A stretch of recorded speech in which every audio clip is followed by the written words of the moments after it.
Welcome to the Traditional Catholic Daily Devotional for Wednesday, July 15th, 2026. It's the Feast of St. Henry, third class with the color of white. In this episode, the meditation, Necessary Obedience.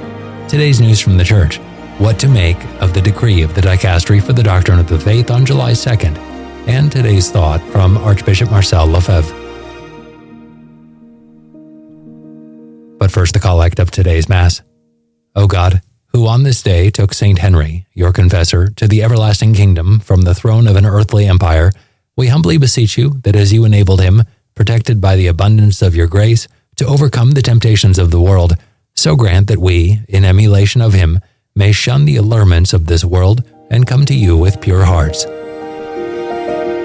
St. Henry is one of the few emperors to be canonized by the Church, and his life offers a striking reminder that holiness is possible even in the highest offices of power. He was born in 973 into the imperial family that ruled much of Central Europe.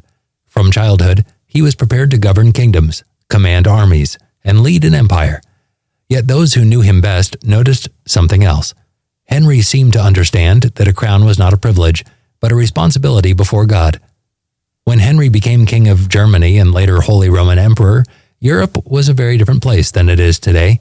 Political alliances shifted constantly. Local rulers competed for power, and the Church itself often depended on strong Christian rulers for protection. Henry spent much of his reign traveling throughout the empire, settling disputes, defending its borders, and trying to govern with justice.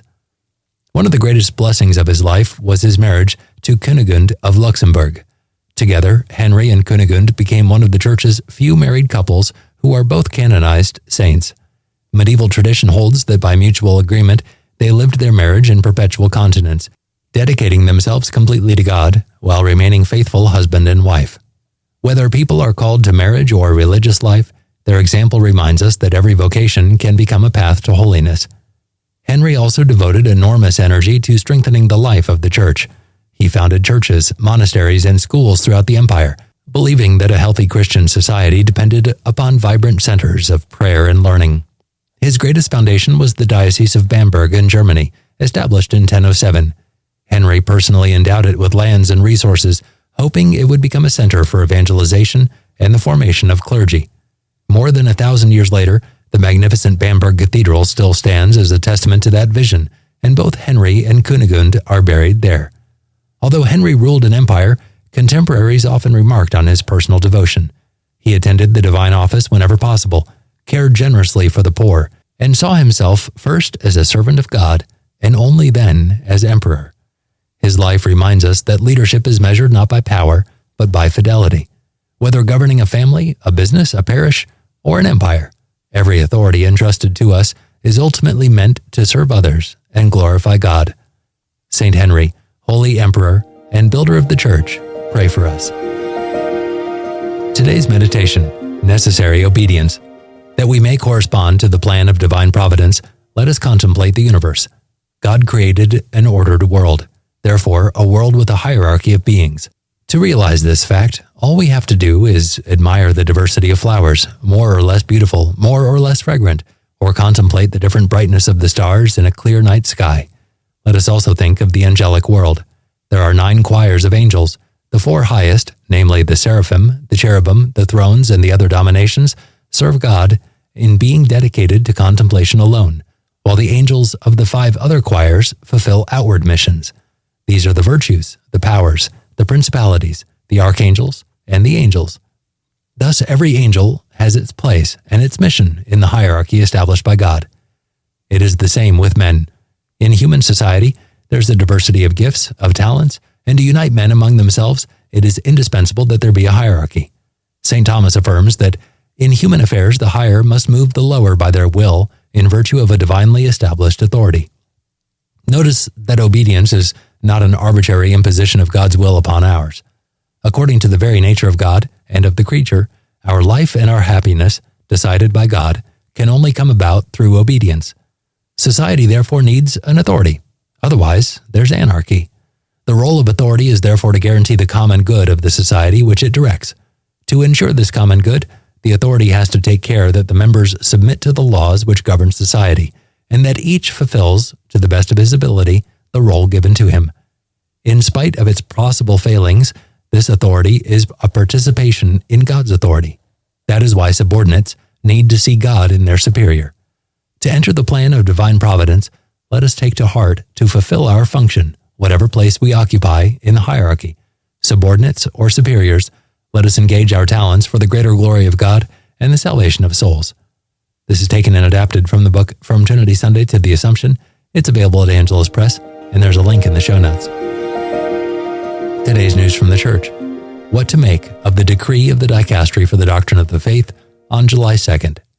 A new theological and canonical study challenges the Vatican's July 2nd decree against the Society of St. Pius X, arguing that its conclusions regarding schism, excommunication, and the validity of the Society's sacramental ministry are inconsistent with traditional canon law and theological authorities. Rather than offering a general defense of the SSPX, the article systematically examines the decree point by point, seeking to answer its principal canonical claims. The article's primary contribution is its detailed engagement with classical canonists and theologians, drawing on authorities such as Cardinal Cajetan, St. Thomas Aquinas, Juan de Torquemada, Raul Naz, and the 1983 Code of Canon Law. The author argues that the July 1st consecrations do not constitute schism, because the Society continues to recognize the Pope's authority and has never established a parallel church. Particular emphasis is placed on the distinction between disobedience and schism, the canonical concept of a state of necessity, and the long-standing principle that no ecclesiastical penalty can be incurred without personal culpability. The study also addresses practical concerns affecting the faithful, defending the laicity and validity of the sacraments celebrated by SSPX priests. It argues that the Church supplies jurisdiction for confessions in extraordinary circumstances, and that marriages celebrated before society priests remain valid because of the current crisis. The author further contends that the real disagreement with Rome is not disciplinary, but doctrinal, centering on the Society's refusal to accept certain teachings and certain reforms associated with Vatican II. The article concludes that the Vatican decree ultimately reflects a deeper conflict over doctrine rather than canon law.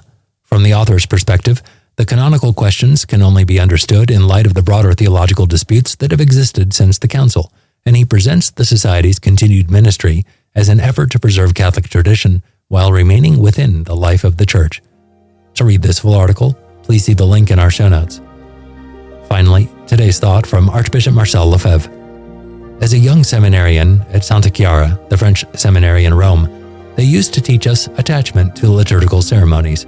I had, during that time, the privilege of being a cérémoniaire, that which we call a master of ceremonies, having been preceded no less in this office by His Grace Monseigneur Lebrun, the former Archbishop of Autun, and His Grace Monseigneur Ansel, who is still the Auxiliary Bishop of Lyon at the time of his writing this.